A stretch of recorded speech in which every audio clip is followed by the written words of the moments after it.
Hey everyone, this is Elenbaas from Nightlight Astrology. Today we are going to do some reflecting on the final moments of Jupiter in Gemini. Jupiter will be in Gemini for just a few more weeks before entering the sign of Cancer, where it will stay for a full year. This makes it a very good time to look back on Jupiter's transit of Gemini. So we're going to do that today. I'm going to give you some prompts that you can use to reflect on the past year of Jupiter's transit in your chart. And then tomorrow we're going to take a look at horoscopes and do a little final reflecting on that whole sign house of Gemini, given that we've just had a new moon in Gemini, that there's a Mercury cazimi coming up in Gemini. Jupiter will be culminating in the sign. I think it's a really good time to refresh with some Jupiter and Gemini horoscopes. So we'll add that into the mix tomorrow. Today, we'll give you some prompts to reflect on archetypally, spiritually, psychologically. So that is our agenda. Before we get into it, remember to like and subscribe. It is my hope that this channel will be a part of your daily spiritual practice. And it's my hope that the audience of people who consume the content on this channel are really thinking about astrology as a part of a spiritual lifestyle. So if you are approaching it from that angle and you are here regularly, please consider subscribing because it really helps us grow a lot. Transcripts of any of these daily talks can be found on my website, nightlightastrology.com. There are several promotions for the day. Before we get into our content, go to the events page, click on in-person events. We have a summer solstice gathering happening on the 21st in Minneapolis. If you're local, please come join us for an evening of meditating on the solstice and spending time together. It's free to attend. This is made possible through our Kickstarter.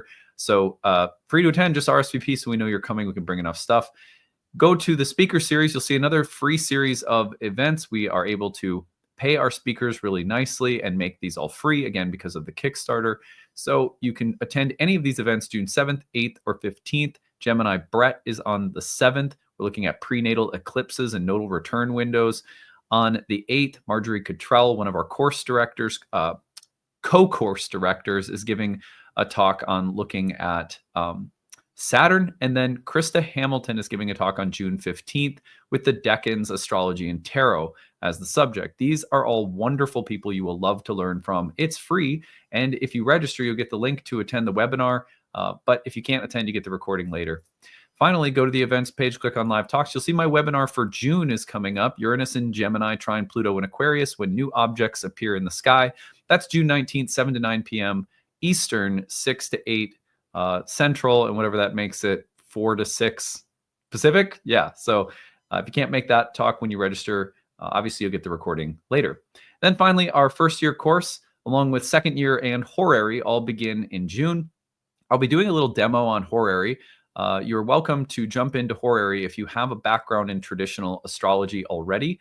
But otherwise, we recommend starting with our year 1 program. We don't let people skip into year 2. Starting with year 1 on June 22nd, you can learn everything that you need to know about the course on this page, the first year course page. At the bottom, you'll find enrollment options. And at the end of today's video, there is about a 12-minute informational video about the course that goes over everything. So if you stick around afterward, you can learn more about it. Use the need-based tuition assistance option if you would like to take the course, but you are on a fixed or limited income, or maybe you are out of work, or you're on disability, or you're on a specific, retirement income, whatever the case may be.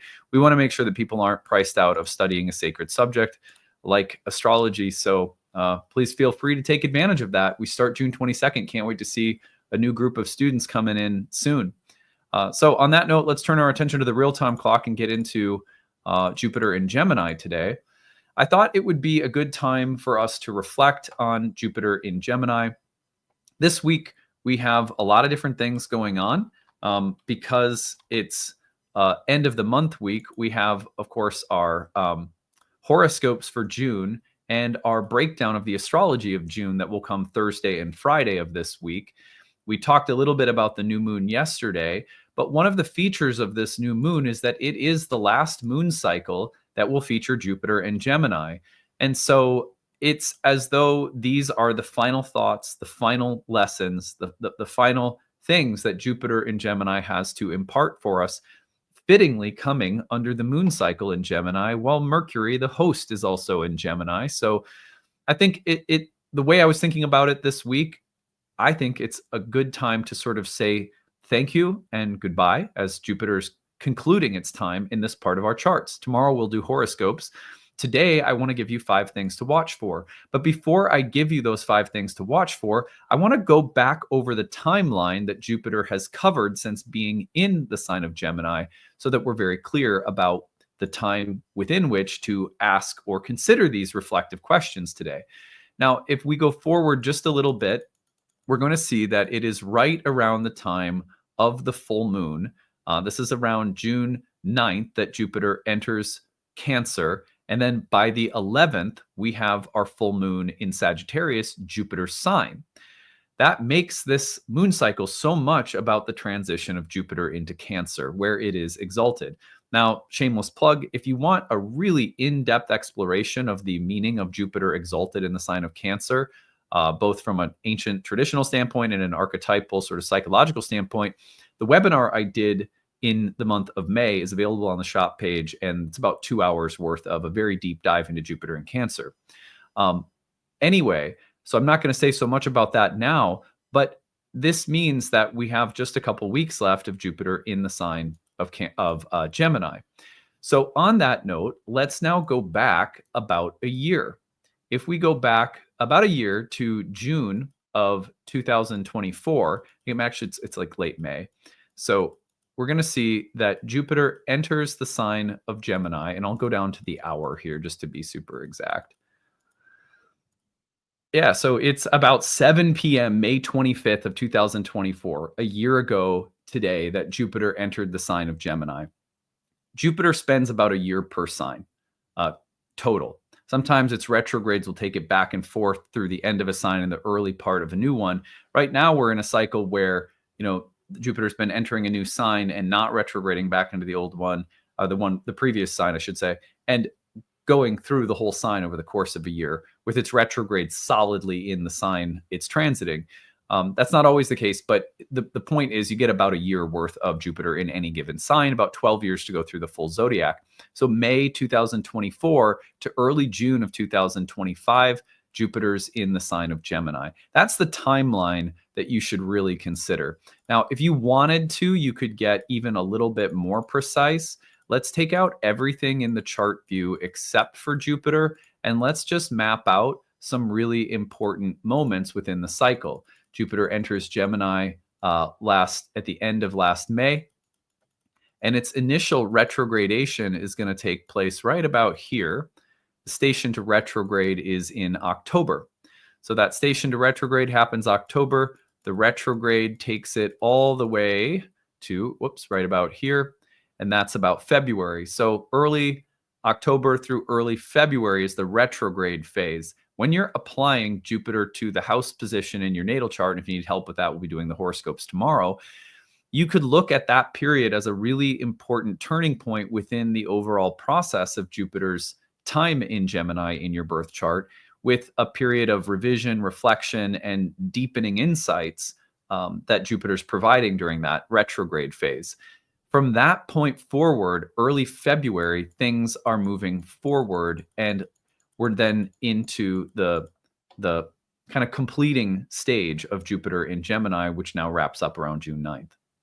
So you could play with that early October to early February phase 24 into 25 if you wanted to get a little bit more nuanced, but otherwise that's the timeline that we've been working with. Now, on that note, I want to talk about 5 things that we have to reflect on that are in line with Jupiter's archetypal meaning in the sign of Gemini. First of all, let's remind ourselves that in the language of ancient dignities, everything is based on planetary logic and a kind of underlying philosophy. So Jupiter in Gemini is considered to be in its exile or detriment. That doesn't mean anything really other than telling us that Jupiter is in the sign of its natural planetary contrariety, that is Mercury. So Mercury, Hermes, Zeus, Jupiter are like opposites in terms of the archetypes they represent and the qualities that are kind of like a yin to the yang or a yang to the yin. When we think about Mercury, I think a lot about the very sacred process of deconstruction, of analysis, of mental breakdown, and of the process of taking things apart or calling things into question, the sacred process of skepticism and doubt that is also fundamental to any path of faith or belief. Any sense of hope is embedded in some sense of doubt or worry. Mercury is is one half of part of how we learn and grow in wisdom, in knowledge and skill and ability, and how we build some sense of meaning and faith and trust in the process of life. Jupiter, broadly speaking, tends to represent that buoyant, optimistic sense of faith, trust, and hope, coherence, unity, the unified sense of like a body or school of wisdom, and the felt sense that everything is going to be okay. There's a teleological sense of meaning that's unfolding in life, and we just trust it. Jupiter represents all of those things, and it has for thousands of years. Mercury is not like somehow, Mercury is not amoral or without faith or without direction or simply the chaotic presence of, skepticism or doubt. Mercury does represent those things, but isn't it safe to say, like I would say, if you carefully read any of the great texts from the Taoist tradition, you'll find that anytime something is full, there's a natural way in which it gets emptied. In any time that there is certainty and it gets too big, sacredness of doubt has to come in as a natural contrary. This is the way that, in a sense, we have to understand faith. Faith and doubt go hand in hand. Questioning, careful scrutiny, having to understand the details go along with some gnosis or sense of knowing that transcends the mind. So Mercury and Jupiter are truly working together in the process of learning, faith, growth, wisdom, doubt, all of the time. So I think I've labored that enough. You get that idea. When Jupiter is in Gemini, it is therefore not uncommon for the process of learning to take place through a natural exploration of opposites, through doubt, through curiosity and inquiry, through breaking things into parts to make sure you've really understood it, and for there to be a meaningful period of reconfiguring things, taking them apart in order to put them together in a more intelligent manner. That process can feel sort of chaotic, but ultimately can be very fruitful and productive. But this is why people may describe Jupiter in Gemini as a little overwhelming. For example, you may go through a process that feels somewhat chaotic or disorganized, or there may be so many questions or so many different irons in the fire that there's a feeling of overwhelm or a lack of clarity or organization or purpose. You can get lost in the minutia. And yet, if you stick with the process and tend to it with some degree of acceptance rather than trying to control the chaos, we often emerge from Jupiter in Virgo or Jupiter in Gemini periods better understanding things and having learned new ways to deal with the restlessness of our minds, our nervous systems, having embraced doubt, concern, skepticism at a deeper level, including careful, thoughtful, more detailed approaches to things, and not feeling like it's just a buzzkill to have to do that more detailed level of work, or to so sometimes it feels that way for Jupiter. It's like, don't force me to sit here and think about the details. I just want to cruise. So all of these tensions are present when Jupiter is in Gemini. And I'm going to let my dog out because she is getting anxious because Ashley just arrived home downstairs.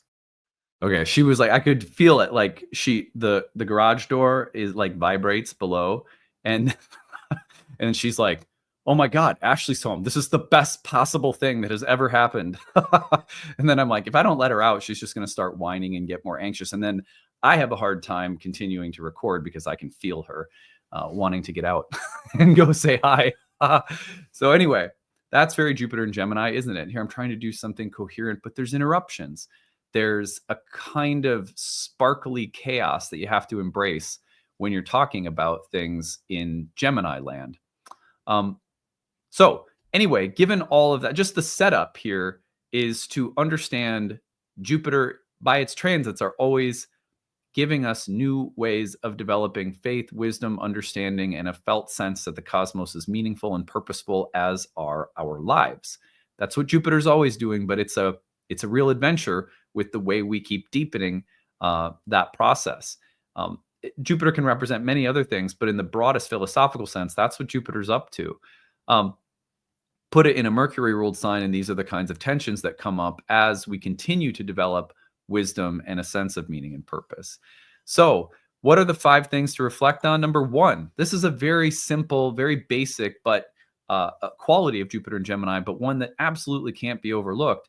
And that is just quite simply, what new ideas have we considered or embraced or brought into our lives that previously we rejected, or we were not open to, or we were closed down to, or we had assumptions about someone or something that we've since changed our minds about.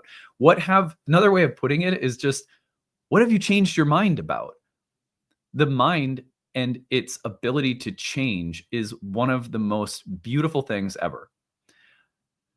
We can get so rigid, so fixed, so stuck. And the spirit of Gemini is that of open-minded, ongoing, flexible, curious inquiry. Well, I want to know why, or I want to learn more, or what about this, or what if I started doing something like that? Now, some of that can be overwhelming if we don't have focus, or if we don't have, it can go too far where we can be so open that we become ironically resistant to committing to anything on the level of principles, or on the level of meaning, or what we're committed to learning or doing with our lives, or who we're committed to being. So Gemini can almost resist being defined or pinned down or committed, or it can resist landing on something, maybe for fear of missing out, or for fear of being trapped by a commitment. But the hallmark of open-mindedness is not just being open 24/7. It's about open-mindedness is really about being able to fluidly open and close our minds as the context requires. So open-mindedness, when you think about Jupiter and Mercury as a dyad, is really about opening and closing fluidly, appropriately within each unique context and moment. Jupiter and Gemini has very much been, at least I reflect that on my own life and the lives of people around me. It's been a lot about opening your mind to new ideas if there's been rigidities. Or paradoxically, for some people, it might have been about becoming more committed where there's been a resistance to commit. And Jupiter and Gemini can represent either end of that dichotomy. Number 2 is, what have we deconstructed and built back up? I think it's really important to just tip our caps to Jupiter and Gemini and be like, thanks, you helped me completely dismantle a paradigm, a way of doing something, a way of thinking about something, but you also helped me build it back up. And maybe the thing that we're building back up now, newly redesigned, is just about done with Jupiter finishing up in Gemini. Or maybe we've gotten the blueprint for something we're going to build, having carefully looked at all the parts and maybe done some deconstructing. Either way, we think about a process while Jupiter's in Gemini of taking something apart, looking at it very carefully, and then thoughtfully building it back up. That process is something that you might want to reflect on. Where has something like a deconstruction and reconstruction been taking place? Organizationally, relationally, psychologically. Number 3, where have doubts, curiosity, and inquiry existed? What have you felt skeptical about over the past year? Where have your doubts been? Or toward whom or what have you experienced doubt? Where have you been curious to know more, to learn more? Where has the path of inquiring taken you? I think one of the things Jupiter and Gemini does is it makes sacred and purposeful and rewarding our path of doubt or our path of curiosity, by saying, I acknowledge I struggle with something. I'm not sure how I feel or what I think about this or that, or I have my doubts. And by just honoring that and allowing that to be, we may find that we come to some understanding or some resolution. Also, where have you been super curious? Where has your inquiring mind led you in the past year? What have you sought out as expertise or understanding of something that maybe you yourself wanted to know more about? Jupiter and Gemini is great for saying, here's a problem, here's a subject, here's something I know nothing about. I really want to know more. And now I have to seek out someone or something that can make coherent something that's been, rather mysterious or confounding to me. I find, for example, that Jupiter in Gemini, like Uranus upcoming in Gemini, by the way, is fantastic for seeking out people and places that can make sense out of something. For me, while Jupiter was in Gemini, I found a great music teacher for guitar lessons. I noticed that a lot of people with Jupiter and Gemini came into nightlight programs saying, I'm looking for somewhere or something that can help me make sense out of all the information that's out there about astrology. I think good astrology programs, I consider our program to be good, but good programs in general have a way of helping people piece things together that on their own might feel like kind of chaotic and disorganized. How do I put this all together? Maybe it's a language teacher. Maybe it's someone who teaches a skill that for you has been hard to develop on your own. So think about those kinds of things. Number 4, what skills, abilities, and understanding have we cultivated through learning?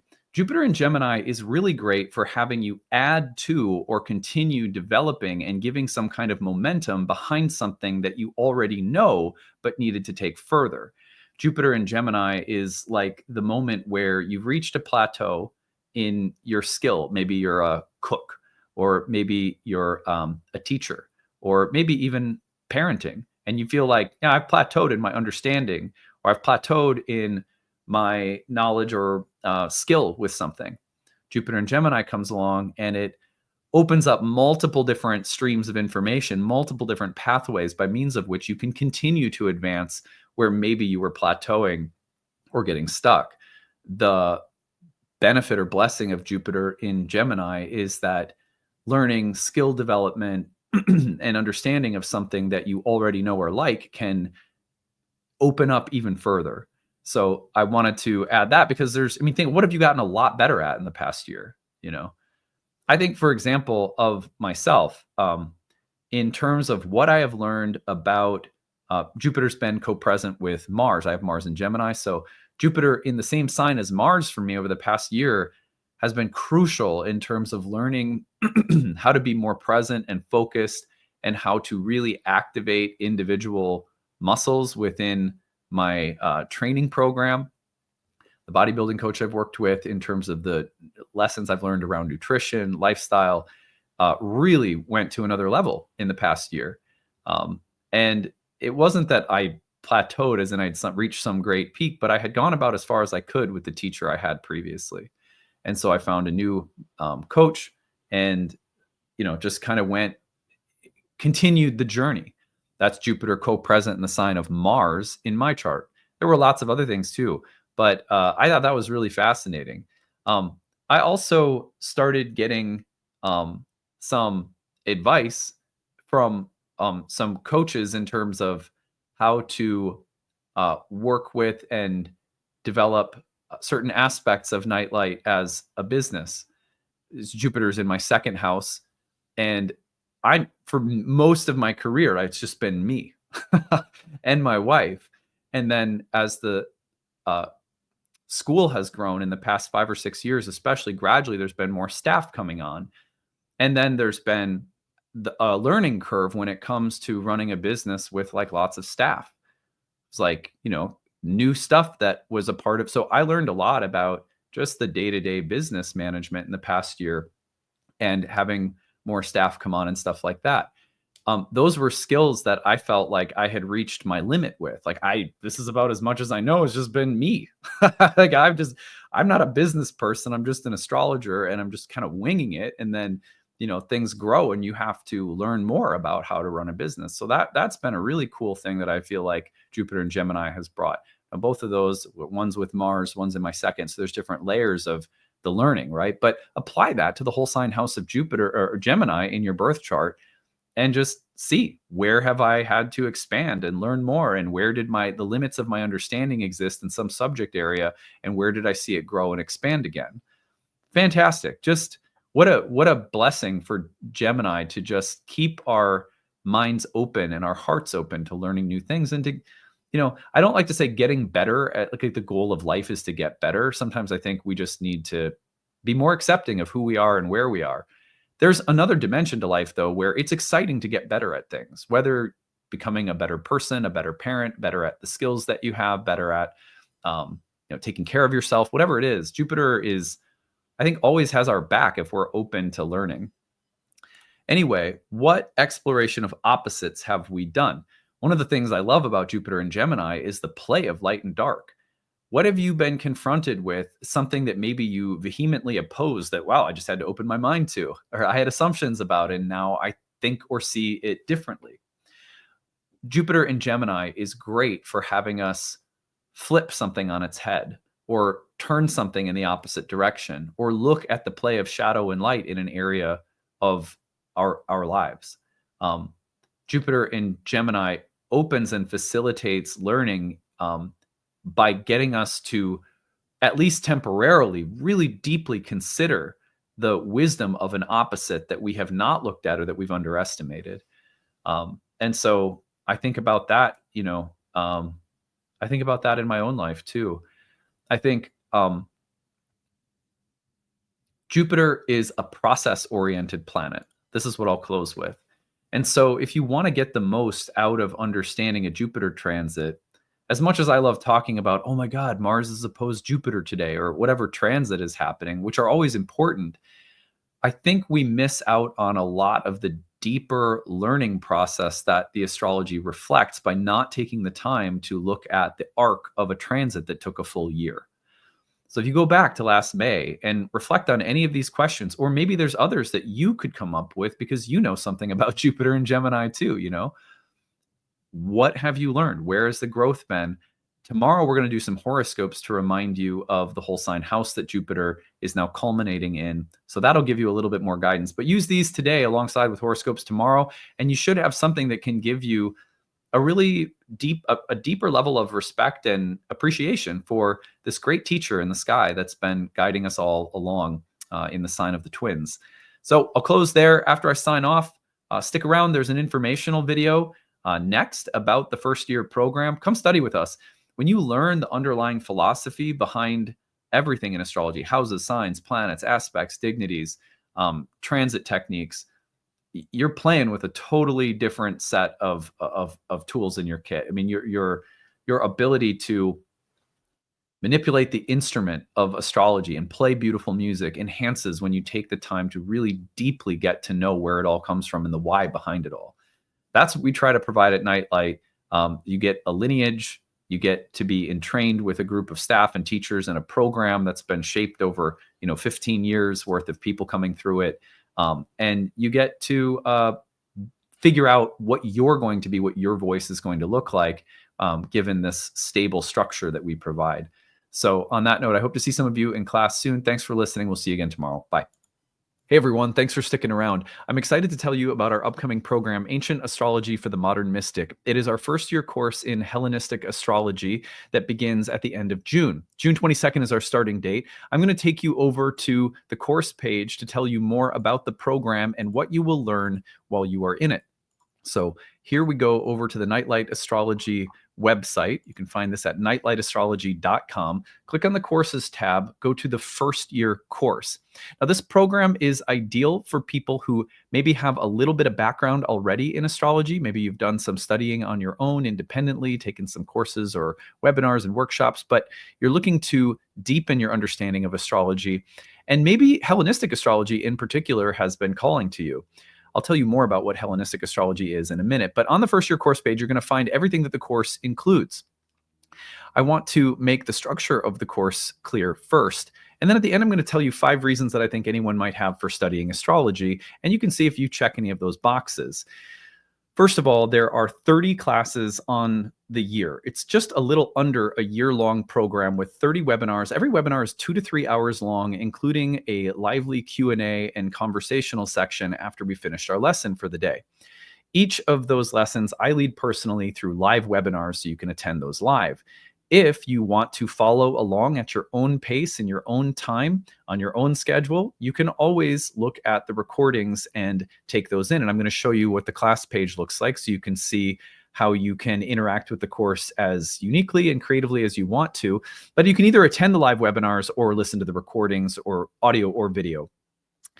In between major units of study within those 30 classes, we have separate classes outside of the 30 classes that are essentially tutoring sessions led by our staff, our course directors. We have 3 of them for our first year program, 3 tutors that help me guide every single class you're in and lead study sessions, and are also staffing an interactive group forum discussion where you can ask questions, look at charts, practice what you're learning with all of your classmates and with tutors there to help you.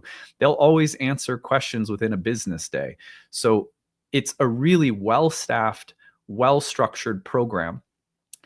In between those major units of study and the breakout sessions, we also have guest speakers that come in throughout the year that you get free access to. The recordings are archived for you in your class folders. So you're getting people within our curriculum. And you're also getting to visit with some astrologers who are outside of the Nightlight School, but we really admire their work, and so we bring them in. You also have a ton of bonus material. With every lesson, we have recommended quizzes, study guides, optional reading. And that allows people who are really, really, intense, deep, like studious types to go as far as you want to with the material, while other people who are maybe, content to take things in at, just kind of taking in the classes, that's there for you too. So you can kind of go as deeply as you want to.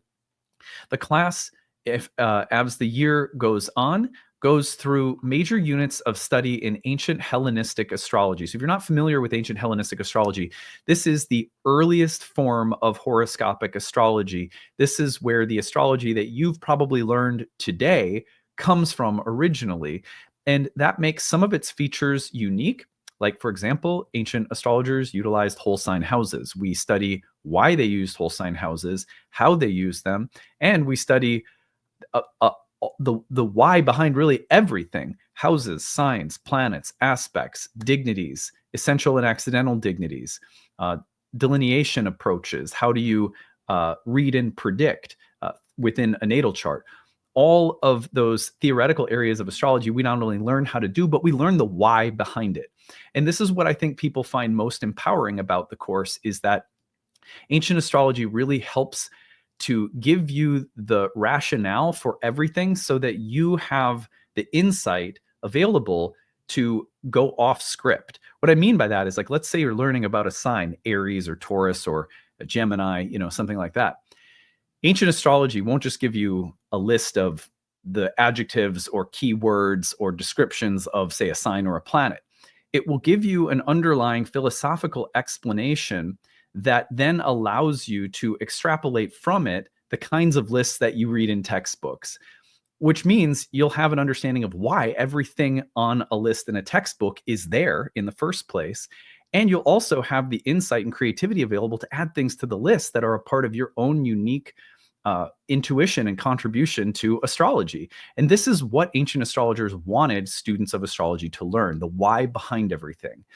So this is a class where, even though you're seeing things like planet signs, houses, dignities, aspects, and you're like, oh, I've already learned about those things. Not if you haven't studied Hellenistic astrology. I don't mean to sound condescending, but like, truly, most people's experience coming through this program is, wow, I had no idea all that I didn't know about the roots of everything that I've understood thus far about astrology. So it really is about digging into the philosophical core of why we do everything. And then you have greater intuitive and creative capacity as an astrological craftsman or craftswoman. So anyway, that's a brief explanation of why I think Hellenistic astrology is important. Not to mention that ancient astrology was really focused on our ability to accurately describe and predict things in the realm of karma, fate, and destiny, whereas modern astrology's hallmark and strength is psychological depth. And so when you put the two together in our program, which is why it's called Ancient Astrology for the Modern Mystic, I think you have something really special. So on that note, you can see everything that we cover here. So there's a video with some of our alumni you can watch. Everything is there on the page. Now, there are 5 reasons that I want to touch on briefly before I tell you about your payment options and need-based tuition. These are 5 reasons to study astrology that if you mark any of these boxes, especially if you mark several of them, then I think it's a good indication that you might be ideal for this program, might be an ideal fit. So the first one is If you find that astrology has become a part of your daily, weekly, monthly, yearly spiritual practice, it is a part of how you lead an inner life, then there is nothing more empowering than deepening your connection to that language, because that puts you more in the driver's seat. It's always good to have astrologers that you rely on, teachers that you listen to, get a little objective perspective, especially when you're looking at your own chart through a reading. But there's really nothing more empowering than learning to speak the language at a deeper level for yourself. And if that calls to you, if you want to understand things and be able to speak more confidently and clearly about this sacred language that you love, and this is a great reason to take a structured program. Number two is that you feel called to read charts for people. Look, not everyone who takes our programs is on a professional track, but we have 4 years worth of professional training programs at Nightlight that will prepare you to read professionally for others if that's the path that you're on.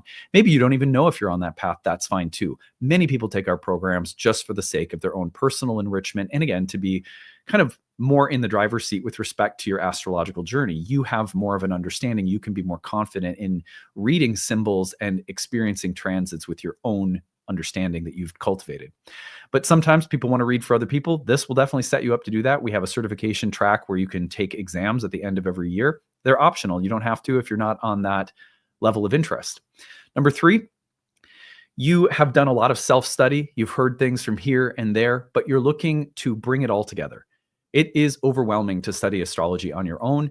So if you want organization, structure, and coherence, what you're getting in this program is going on 15 years of training astrologers, 15 years of developing curriculum that has in mind the overwhelm that many people experience. And this program is structured year 1, year 2, year 3, however far you want to go with our curriculum, to give you an organized, structured, coherent way of understanding the history and language of astrology from both ancient times to modern times, in all of the vastness that the field includes.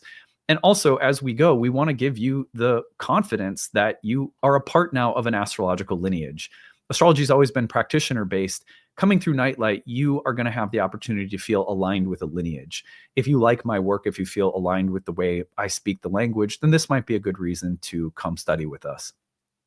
Now, if you're seeking the why behind things, if you're like, yeah, that's interesting, I get it, I understand, but why? Why signs? What's the difference between a sign and a house? Why do they ever come up with a sign and a house? What's the distinction philosophically? Why does Mars represent this? Why does Mars in this sign represent that? If you are someone who feels empowered by understanding the why behind things, you are going to love this program, because that's how I am as a teacher. That's how I am as a person. And that's what this program is really all about. Number 5, you are looking for astrological community. Look, I think Nightlight is unique in terms of the kind of warmth, acceptance, safety, and inclusiveness that our community includes intellectually, spiritually. We are really pride ourselves on being a peaceful kind of family. I'm a Cancer, right? So it's kind of a family-oriented environment. So anyway, I will end it there. If you check any of those boxes, you may want to consider studying with us. Now, I'm going to take you over to 2 things. I want to show you the dashboard. So here is the Think Ific page. You're going to join this, and on your dashboard, you're going to find any courses that you've enrolled in at Nightlight, and there are many, so you may end up in being involved in multiple courses, and you'll find that they're all there on your dashboard. Click on one of them, and it will take you in. You're going to find that on the left-hand side, there's orientation instructions, course information, class links, and calendar, all the technical stuff you need to know when you join the course. And then you're going to find that when you go through the lessons, that the lesson includes the video, the audio, the slides, the transcripts, the Q&A box text if you couldn't make it live and see what people were talking about, flashcards, homework, a bonus PDF with all sorts of additional recommended reading, bonus videos, additional video links for bonus material. So every single time that you want to visit something within the course, everything is nicely organized. So you can see here, I'm going to pause this before it starts going, but you can embed the video right there. It's embedded and you can watch it. And then if you wanted to, you could also, right here, you could also download the video and watch it on your own device. And that's same for the audio as well. And then as you go, you'll see all of the lessons are laid out. The study sessions are also recorded if you can't make those live. So everything is nicely arranged on the website for you. And that makes it a course that if you wanted to take 3 years to accomplish, you could take 3 years to accomplish. If you want to take it for the sake of getting certified, you have the full year plus an additional year to take the exam. So 2 years total that we give people if you're on a professional track. But most people complete the program in a year. And a lot of people, over 50% of our students, go on to our year 2 and then our year 3 and horary programs as well. Now, final thing I'm going to show you is right here. You're going to find, here is the enrollment options at the bottom of the first year course page. Again, this is at nightlightastrology.com, and you're going to click on the first year course, go to the bottom. The early bird payment saves you several $100s off the cost of the course. That's available till May 15th. Early bird installment plan saves you on the installment plan, regular cost of the course. That's also only available until May 15th. And then need-based tuition. All of our programs include a need-based option where we give you a sliding scale and we say, you pick your monthly tuition number within this sliding scale, which is greatly reduced off the normal tuition price. That is for people who are on a fixed or limited income, receiving disabilities, single mom, whatever the case might be.